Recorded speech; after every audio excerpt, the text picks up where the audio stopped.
14 फरवरी 2019, एक तारीख जिसे भारत कभी भूल नहीं सकता। यह सिर्फ एक दिन नहीं था, बल्कि देश की आत्मा पर किया गया एक वार था। जम्मू कश्मीर के अवंतीपोरा में जैसे मोहम्मद के आतंकवादियों ने सीआरपीएफ के काफिले पर सबसे कायराना हमला किया था। 40 वीर जवान शहीद हो गए। उनके परिवारों की आंखों में आज भी वही दर्द है जो 6 साल पहले था। यह सिर्फ शहीदों की शहादत नहीं थी, यह पूरे देश के आत्मसम्मान पर किया गया हमला था।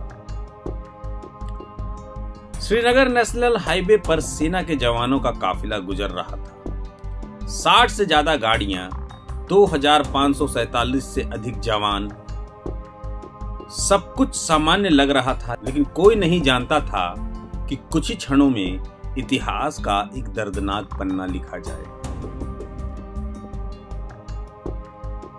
एक गाड़ी संदिग्ध तरीके से काफिले के पास से गुजरती है। सैनिकों ने उसे दूर रहने के लिए कहा, लेकिन वह नहीं रुका। कुछ ही सेकंड बाद एक जबरदस्त धमाका, पूरी घाटी में धमाके की गूंज सुनाई दी। देखते ही देखते धुएं का गुबार छा गया। जवानों की बसें परखच्चे में बदल गईं, चीख पुकार मच गई। 40 जवानों ने मौके पर ही अपने प्राण त्याग दिए।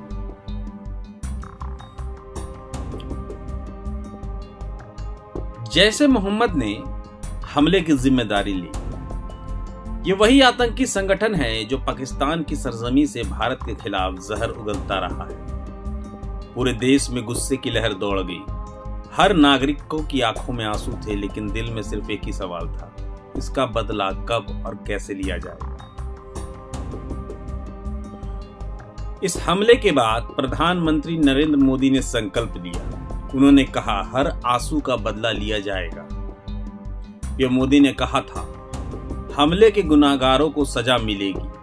हम अपने वीर शहीदों की शहादत को बेकार नहीं जाने देंगे। यह सिर्फ शब्द नहीं थे, ये भारत की शक्ति का ऐलान था। इसके बाद जो हुआ उसने पूरी दुनिया को दिखा दिया कि नया भारत अपने वीरों का बलिदान नहीं भूलता।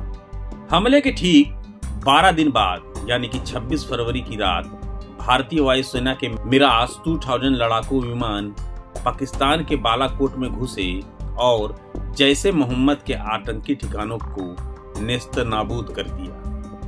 भारतीय सेना के विमानों ने 1000 किलो बम गिराए, करीब 300 आतंकी ढेर किए गए।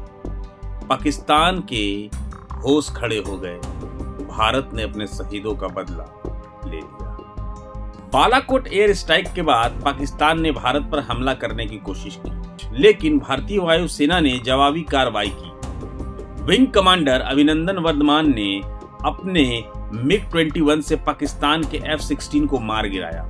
हालांकि उनका विमान पाकिस्तानी सीमा में जा गिरा और उन्हें पकड़ लिया गया।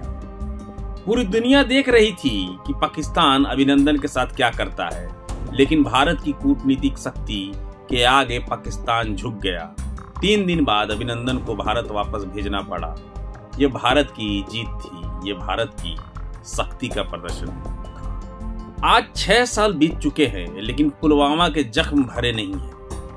उन 40 परिवारों के लिए हर 14 फरवरी वही दर्द लेकर के आती है। उनके घरों में उनकी तस्वीरें, लेकिन वे खुद नहीं है। लेकिन वे खुद नहीं है। वे शहीद हो गए, लेकिन उनके बलिदान ने देश को एकजुट कर दिया।